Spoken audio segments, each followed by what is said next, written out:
Kitab Yoel pasal yang ketiga ayat 9-10 mencatat, "Maklumkanlah hal ini di antara bangsa-bangsa.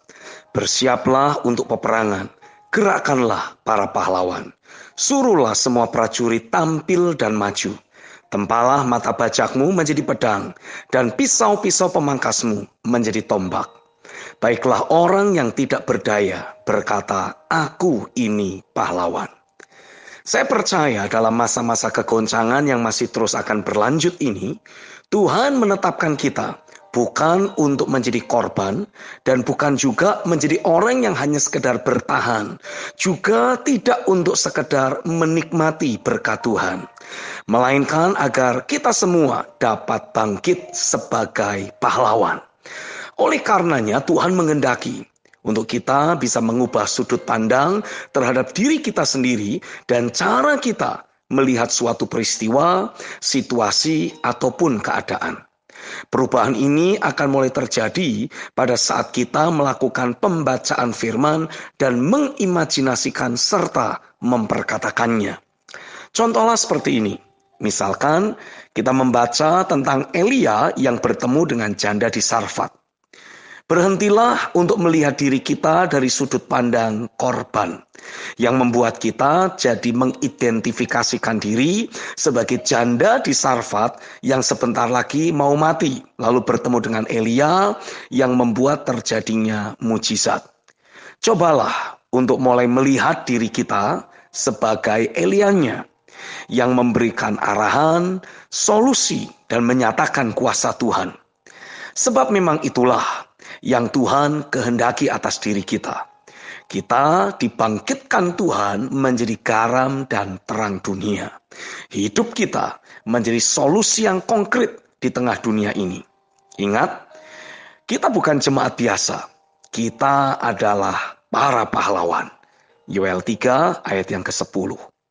Ketahuilah, karakteristik yang paling kuat dari seorang pahlawan bangsa adalah sikap hatinya yang rela berkorban dan tidak mementingkan dirinya sendiri. Hidupnya bukan untuk dirinya lagi, melainkan bagi kepentingan bangsa dan negara.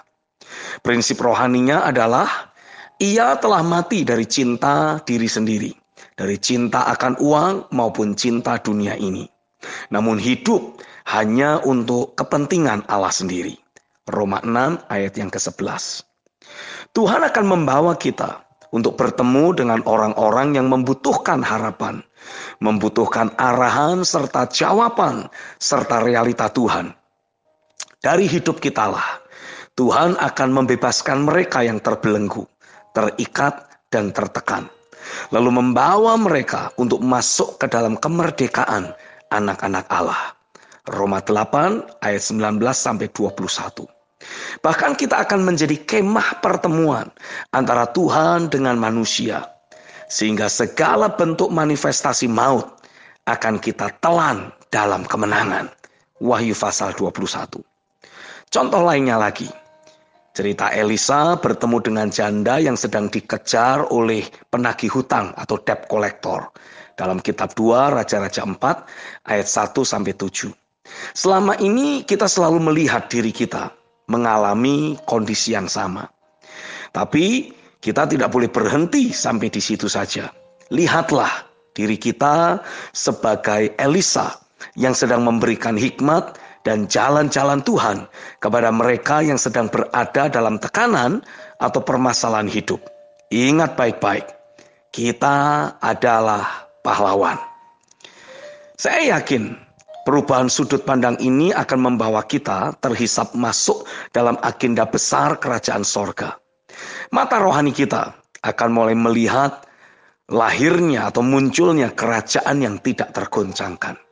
Sehingga hidup kita hanya untuk menghadirkan realita kerajaan itu di atas muka bumi ini. Kondisi inilah yang akan membuat kita dipelihara sempurna oleh Bapa di sorga. Apa yang menjadi kebutuhan kita untuk menggenapi rencananya sudah disediakan dan sudah dicukupkan. Bahkan apa yang selama ini dicari oleh bangsa-bangsa akan ditambahkan kepada kita. Namun terlepas dari semua itu, yang terpenting adalah hati kita yang harus terus berfokus dan melekat kepadanya. Hidup hanya dari firman-Nya, percaya kepada firman-Nya, dan taat kepada firman-Nya. Itulah yang akan memposisikan diri kita menjadi pahlawan-pahlawan iman yang mengalahkan dunia. 1 Yohanes 5 ayat yang keempat. Ingatlah sekali lagi, kita bukan korban, tapi kita adalah para pahlawan. Amin.